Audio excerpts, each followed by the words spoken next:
বদলে গেল রাষ্ট্রকর্মীদের আর্থিক মানচিত্র। নবম পে স্কেলে শুরু নতুন অধ্যায়। বন্ধুরা, বিস্তারিত আলোচনা যাবার পূর্বে এখনও যারা চ্যানেলটি সাবস্ক্রাইব করেননি, দয়া করে এক্ষুনি চ্যানেলটি সাবস্ক্রাইব করে বেল বাটনটি অন করে দিন। দীর্ঘ পর্যালোচনা, আর্থিক বিশ্লেষণ এবং নীতি নির্ধারণী আলোচনার পর আজ আনুষ্ঠানিকভাবে জারি হল জাতীয় নবম পে স্কেলের পূর্ণাঙ্গ প্রজ্ঞাপন। রাষ্ট্রপ্রধানের অনুমোদনের মাধ্যমে এই নতুন বেতন ব্যবস্থা আগামীকাল থেকে কার্যকর হতে যাচ্ছে। ফলে দেশের সরকারি কর্মকর্তা ও কর্মচারীদের আর্থিক কাঠামোতে সূচিত হল এক বিস্তৃত পরিবর্তন। নতুন ব্যবস্থায় প্রশাসনিক কাঠামোকে 12টি স্বতন্ত্র গ্রেডে বিন্যস্ত করা হয়েছে।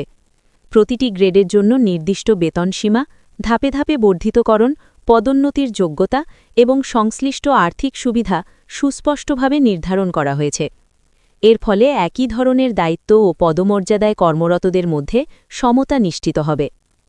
এই স্কেলে সর্বনিম্ন মূল বেতন নির্ধারিত হয়েছে ৩০,০০০ টাকা, যা নিম্ন স্তরের কর্মচারীদের জীবনযাত্রার ব্যয় বিবেচনায় পুনর্মূল্যায়ন করে স্থির করা হয়েছে।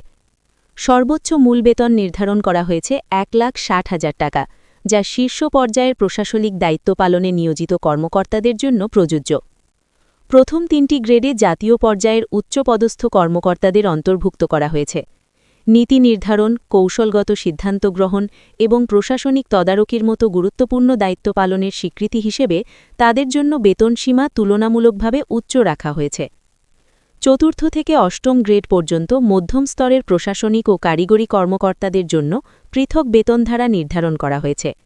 এখানে কর্মজীবনের অভিজ্ঞতা, দক্ষতা এবং সেবাকালের উপর ভিত্তি করে ধাপে ধাপে বেতন বৃদ্ধির সুযোগ থাকবে। নবম থেকে দ্বাদশ গ্রেড পর্যন্ত মাঠ পর্যায়ের কর্মকর্তা-কর্মচারী এবং সহায়ক কর্মীদের অন্তর্ভুক্ত করা হয়েছে। এই স্তরে কর্মরতদের জন্য উল্লেখযোগ্য হারে বেতন সমন্বয় আনা হয়েছে, যাতে নিম্ন ও মধ্যম আয়ের কর্মচারীদের আর্থিক সক্ষমতা বৃদ্ধি পায়। প্রতি বছর নির্দিষ্ট হারে বেতন বৃদ্ধি যুক্ত হবে, যা মূল বেতনের একটি নির্দিষ্ট শতাংশ হিসেবে গণ্য হবে। এর ফলে দীর্ঘমেয়াদে আয়ের ধারাবাহিক প্রবৃদ্ধি নিশ্চিত হবে। আবাসন সুবিধার ক্ষেত্রে অঞ্চলভেদে আলাদা হার নির্ধারণ করা হয়েছে। মহানগর, বিভাগীয় শহর এবং অন্যান্য এলাকার জীবনযাত্রার ব্যয় বিবেচনায় বাড়িভাড়া ভাতা সমন্বয় করা হয়েছে। এতে শহরভেদে বৈষম্য কমবে এবং কর্মচারীরা বাস্তবসম্মত সুবিধা পাবেন। শিক্ষা স্বাস্থ্য পুনর্গঠন করা হয়েছে নতুন বেতন কাঠামোর সঙ্গে সামঞ্জস্য রেখে। কর্মচারী এবং তার নির্ভরশীল পরিবারের সদস্যদের জন্য নির্দিষ্ট চিকিৎসা ভাতা বৃদ্ধি করা হয়েছে। পাশাপাশি জরুরি চিকিৎসা সহায়তার ক্ষেত্রেও প্রক্রিয়া সহজ করা হয়েছে। যাতায়াত ও বিশেষ দায়িত্ব পালনের জন্য অতিরিক্ত ভাতা বহাল রাখা হয়েছে। দুর্গম অঞ্চল, সীমান্তবর্তী এলাকা বা ঝুঁকিপূর্ণ দায়িত্বে নিয়োজিতদের জন্য অতিরিক্ত প্রণোদনা যোগ করা হয়েছে। অবসর সুবিধার ক্ষেত্রেও পরিবর্তন এসেছে।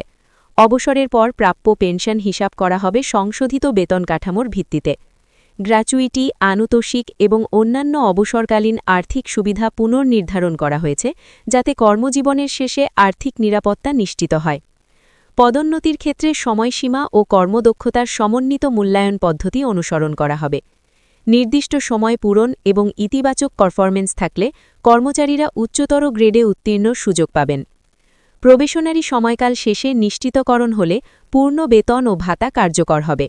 নতুন নিয়োগপ্রাপ্তদের ক্ষেত্রেও এই কাঠামো প্রযোজ্য হবে। শিক্ষা, স্বাস্থ্য, আইনশৃঙ্খলা, প্রশাসন সহ সকল ক্যাডার ও নন ক্যাডার পদ এই পে স্কেলের আওতায় এসেছে।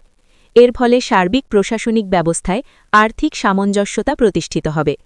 সরকারি অর্থনৈতিক বিশ্লেষণে বলা হয়েছে, নতুন বেতন কাঠামো বাস্তবায়নে অতিরিক্ত বরাদ্দ রাখা হয়েছে এবং বাজেট পরিকল্পনায় সেই অনুযায়ী সমন্বয় আনা হয়েছে। এতে রাজস্ব কাঠামোর ওপর চাপ না বাড়িয়ে ধাপে ধাপে বাস্তবায়নের ব্যবস্থা রাখা হয়েছে।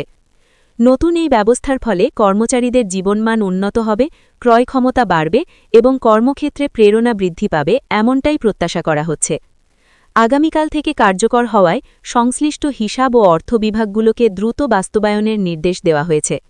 সংশোধিত বেতন অনুযায়ী বিল প্রস্তুত ও পরিশোধ প্রক্রিয়া সম্পন্ন হবে। এই নবম পে স্কেল কেবল আর্থিক সমন্বয় নয়, এটি প্রশাসনিক দক্ষতা বৃদ্ধির একটি কৌশলগত পদক্ষেপ। কর্মচারীদের প্রাপ্য মর্যাদা এবং আর্থিক সুরক্ষা নিশ্চিত করেই একটি শক্তিশালী রাষ্ট্রযন্ত্র গড়ে তোলাই এর লক্ষ্য। দীর্ঘদিনের প্রত্যাশা পূরণ করে আজ যে কাঠামো কার্যকর হল তার সরকারি কর্মজীবনের নতুন উদ্দীপনা সঞ্চার করবে এমনটাই মনে করছেন সংশ্লিষ্ট মহল। রাষ্ট্র পরিচালনার অগ্রযাত্রায় যারা প্রতিদিন পরিশ্রম করছেন তাদের জন্য এই সিদ্ধান্ত একটি গুরুত্বপূর্ণ মাইলফলক হয়ে থাকবে।